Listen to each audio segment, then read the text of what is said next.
Well, good morning. Welcome to the Breakfast News on Rajya Sabha TV. I'm Ashwarya with you. It is Monday morning and there's lots that's making news. Let's first take a look at the top headlines. US President Donald Trump to attend Howdy Modi event in Houston, Texas on 22nd of September. Over 50,000 people to hear Prime Minister Modi's address titled Shared Dreams, Bright Futures.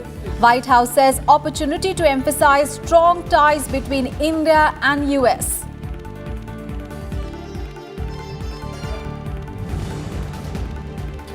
Eleven people die after a tourist boat capsizes in Godavari River in Andhra Pradesh. Rescue operations by NDRF Army underway.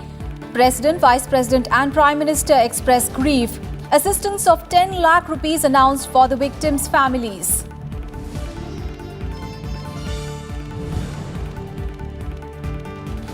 Heavy rains in western Madhya Pradesh, 50,000 people shifted to safer places. Educational institutions closed in several districts. Cabinet Secretary Rajiv Gauba directs immediate assistance for the affected areas.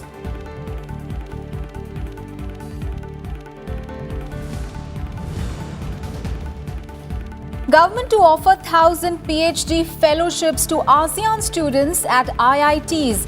Program to be jointly inaugurated by External Affairs Minister S. Jaishankar and HRD Minister Ramesh Pokhriyal Nishank today. Prime Minister Modi had announced a proposal on Silver Jubilee of India-ASEAN ties last year.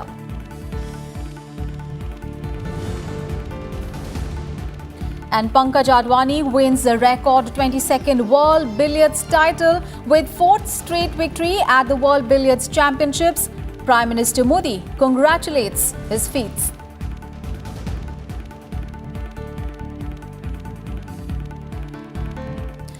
The top story that we're tracking this morning, US President Donald Trump will join Prime Minister Narendra Modi at a mega event in Houston, Howdy Modi, on 22nd of September. The White House has confirmed that US President Donald Trump will attend the mega rally. Now, the event will be the first time that the leaders of two largest democracies would be addressing a joint rally anywhere in the world. In a statement, White House Press Secretary Stephanie Grisham said that the joint rally will be a great opportunity to reaffirm the strategic partnership between the world's oldest and largest democracies. More than 50,000 Indian Americans from across the US have registered for the Howdy Modi Shared Dreams, Bright Futures event to be held at the NRG Stadium in Houston. It will be also for the first time that an American president would be addressing thousands of Indian Americans at one place in the United States. An Indian ambassador to the US, Harshvardhan Shringla, has termed the event as historic and unprecedented. Howdy is short for how do you do, a friendly greeting commonly used in southwestern United States. All right, let's get a perspective. Akhilesh Suman, our colleague, is now joining us on the phone line. A very good morning, Akhilesh. So what we are witnessing is a new bonhomie in the US-India ties under the Donald Trump administration. This is for the first time in recent history that the leaders of the two largest democracies would be addressing a joint rally anywhere in the world. How do you look at this unprecedented event? You know, this is an unprecedented event because after long testing, you can say that Americans have realized lately that Indians are the most, disciplined people. They are the most trustworthy people. And also that cooperation between India and US is quite important in an age where terrorism is taking the center stage for a long time. And India has been fighting relentlessly against the menace of terrorism all over the world. And that is why I think now President Donald Trump has also realized. Don't forget that India had invited President Donald Trump to take part in, to be the chief guest in Republic Day parade in India, but he was occupied. But now lately he is realizing that without India you cannot have a good governance all over the world. And that is why this bonhomie, and that is why President Donald Trump has accepted the invitation, and he will be going on 22nd September to NRG Stadium. The Texas India Forum, that is the organizer of the event, it has said that it is a unique event. the largest democracy and most influential democracy, they are telling, are coming together to, display shared dreams and bright future. And there is one interesting thing that the two original songs have been created. 400 artists will be there in the stadium that time. And two original songs created that depicts how Indian youth dream about India and how Indian youth journey as an Indian American inside America. And other than that, there will be a 90-minute program that will be called Woven, the Indian American Story. So I think Americans in India and Indians in America, both have come together and both have shared their views that yes, India and America cooperation is very important. And this is the second event you can say that one head of the government has joined the rally. First was in 2015 when the then Prime Minister of UK, David Cameron, had addressed the rally in Wembley Stadium, and now President Donald Trump. So I think it's a really very important event, and people all over the world will be watching. And can I give you the small description that 48 states of America will be, joining this event. The registration is full. The still request is coming. And I have got an email from Texas India Forum that we are trying to accommodate as many as people, but there might be a big screen outside the NRG Stadium, so that if people could not go inside the stadium, they can watch the event from outside. So it's very important as far as India-America relationship is concerned, and people will be seeing that how President Donald Trump is addressing the Indian community, where the governors, the Congress men from all the political parties will be there in America at that point of time. Ashwarya? Absolutely. It will be quite a historic meeting with Prime Minister Modi and US President Donald Trump jointly addressing over 50,000 Indian Americans in Houston there. Thank you so much, Akhilesh, for all those updates there on that big story. And in a tragic incident, a private boat capsized in the swollen Godavari River in Andhra Pradesh on Sunday. 11 people have died and 25 are missing in the mishap that took place near the Kachluru village in Davipatnam Mandal of East Godavari district. 27 people have been brought to safety. Now, the boat was on its way to the Papi Kondalu tourist spot when it met with the accident, apparently on colliding with a large rock formation. 61 people, including 11 of the boat staff, were on board the boat. Rescue operations are currently underway. We understand that 2 Navy helicopters are also joining the teams of the NDRF and State Disaster Response Force in the search operation to trace the missing people. And Andhra Pradesh Chief Minister Jagan Mohan Reddy has announced an ex gratia of 10 lakh rupees each to the kin of the deceased. And many of the tourists were from Hyderabad and Warangal in neighbouring Telangana. Telangana Chief Minister K. Chandrasekhar Rao has also announced an ex gratia of 5 lakh rupees each to the bereaved families from the state. And President Nath has expressed grief at the tragic incident. In a tweet, he said that his thoughts and prayers are with the bereaved families. And Vice President M. Venkaiah Naidu has also expressed his condolences to the bereaved families and extended his prayers to those injured in the mishap. And Prime Minister Narendra Modi has said that he was extremely pained by the accident. Big story that we are tracking from Madhya Pradesh and Rajasthan, where the National Crisis Management Committee, headed by Cabinet Secretary Rajiv Gauba, on Sunday reviewed the prevailing flood situation in both these states of Madhya Pradesh and Rajasthan. And the NCMC has directed immediate assistance to be provided to meet the crisis. The NCMC has been informed that action to evacuate and rescue people and livestock has been taken by the states and no loss of life has been reported. Adequate teams of the National Disaster Response Force and the Army have also been deployed in the rescue work. The Met Department has conveyed that while there has been a very heavy rainfall in the two states over the past few days, the intensity now is likely to decline from today. Large areas in several districts of Rajasthan were flooded when water was released from the dams, forcing the evacuation of thousands of stranded people, including school children. Educational institutions have been closed in affected areas, and the administration has appealed to people to ignore the rumors on the condition of dams and barrages. Quota is facing an unprecedented situation as it is the first time since the constitution of the Gandhi Sagar Dam that a record 6.93 lakh cusecs of water has been discharged from 19 gates of the Kota barrage in a day. And in Madhya Pradesh also, most of the districts of the state are experiencing incessant rains. As many as 45,000 people of flood-affected areas have been evacuated to safer places. SDRF, Jawans of the Home Guard, NDRF and also 15,000 Jawans of the State Police Force have been deployed for relief and rescue work. A financial assistance of 100 crore rupees has been given to the flood-affected districts, and 325 crore rupees has been spent on relief and rescue work. And on the request of the state government, the centre will soon also send an inter-ministerial team to study the loss that has been caused due to the incessant rains.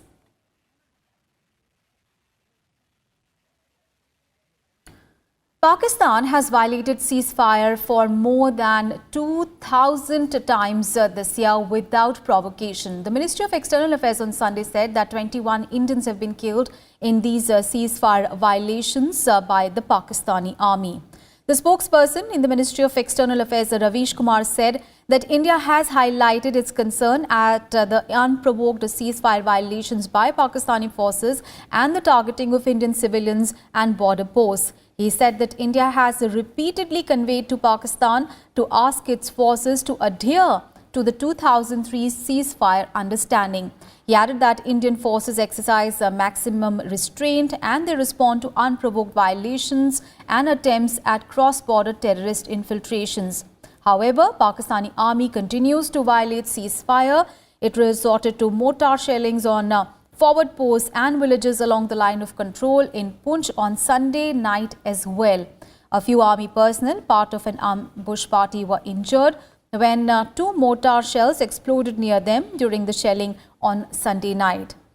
Pakistan has violated ceasefire several times recently, and on Saturday also Pakistani troops engaged in heavy firing and mortar shelling on forward posts and villages along the line of control in Poonch district of Jammu and Kashmir.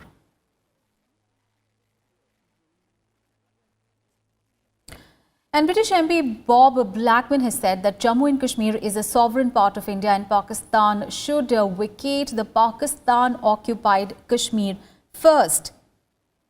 Addressing a Balidan event organized by UK-based Kashmiri Pandits in London, he asserted that India has a sovereign right over the entire region. Conservative Party MP from North London strongly supported the revocation of Article 370 by the NDA government, and Blackman said that Prime Minister Narendra Modi has again shown strong leadership in honouring the manifesto of the BJP to properly integrate Jammu and Kashmir into the Indian Constitution. Indian High Commissioner to the UK, Ruchi Ghanshyam, also thanked Blackman for his commitment and support to India on the issue.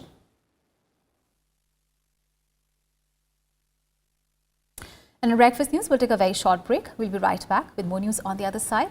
Stay with us.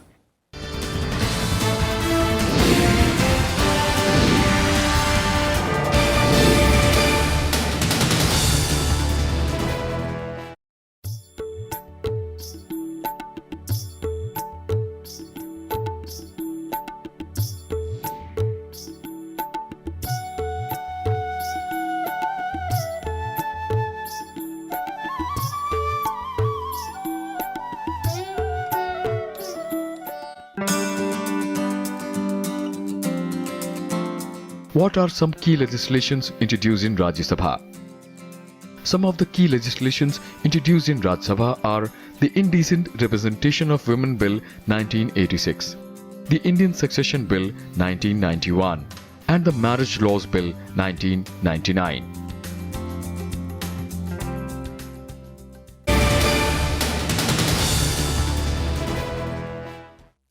Welcome back after the break.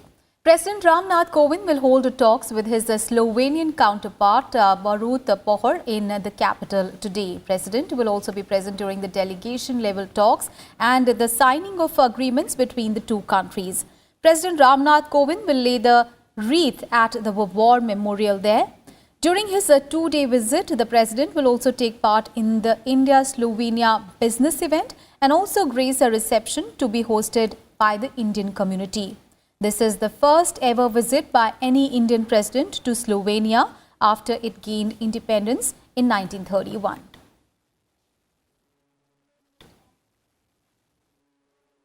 On to the other big story that we're tracking this morning. The central government is launching a major program to over 1,000 fellowships to be granted to the PhD students from ASEAN countries at IITs across the country. The program will be launched today by External Affairs Minister S. Jaishankar and HRD Minister Ramesh Pokhriyal Nishank. Heads of missions of ASEAN countries, directors of all 23 IITs, chairman of UGC and vice chairman of Niti Aayog would also attend the event. The admission portal for this program is being executed by IIT Delhi. The scholarships, remember, were announced by Prime Minister Narendra Modi to commemorate a summit to mark 25 years of India-ASEAN relations last year. The ASEAN, that is the Association of Southeast Asian Nations, comprises Indonesia, Singapore, Philippines, Malaysia, Brunei, Thailand, Cambodia, Laos, Myanmar and Vietnam.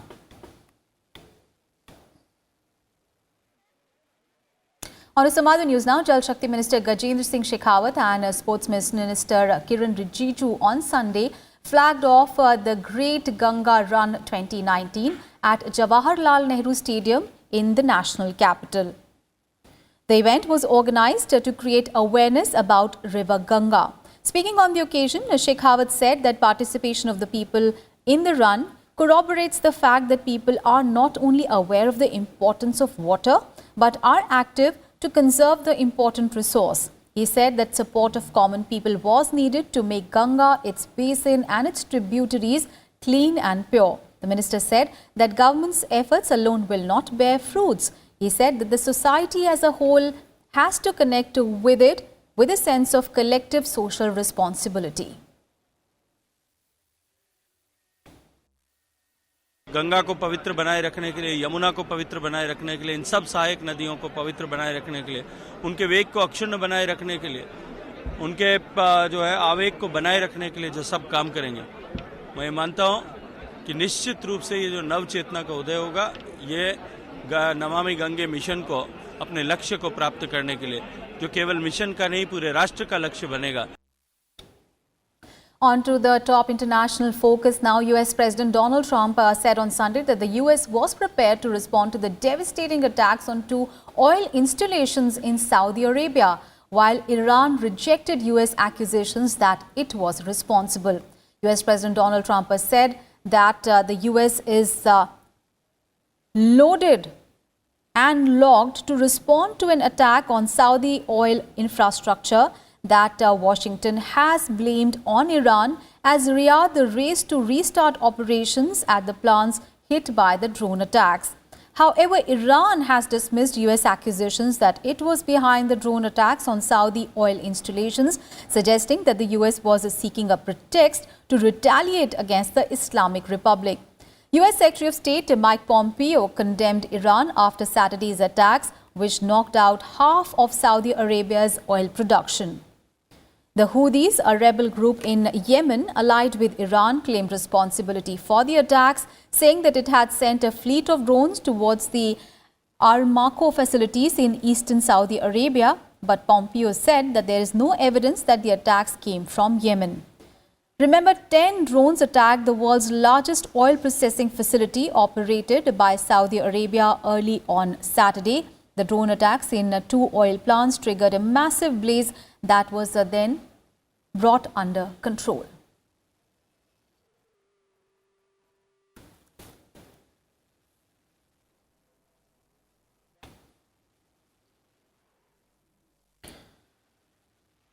And in an extraordinary start to trading, oil prices surged more than 10% today after attacks on two Saudi Arabian oil plants that slashed the output in the world's top producer by half.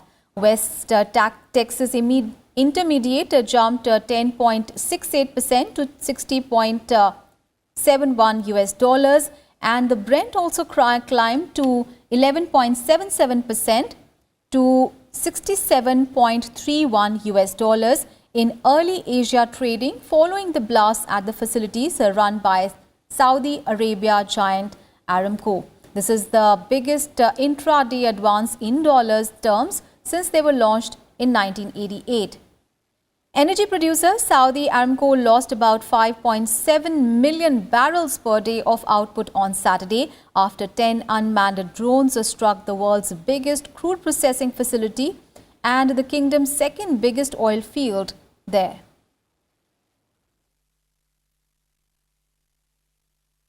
Let's get you some sports news now. In badminton, Saurav Verma clinched the Vietnam Open Super 100 title, defeating China's Fei Xing in a thrilling men's singles summit clash in the Ho Chi Minh City on Sunday. Second seed Saurav Verma recovered from a mid-game slump to beat Sun 21-12, 17-2, 21-14. The match lasted for an hour and 12 minutes. Now, this victory marks Saurav Verma's second Super 100 win in the ongoing calendar year. Remember, he had earlier won the Hyderabad Open this year as well.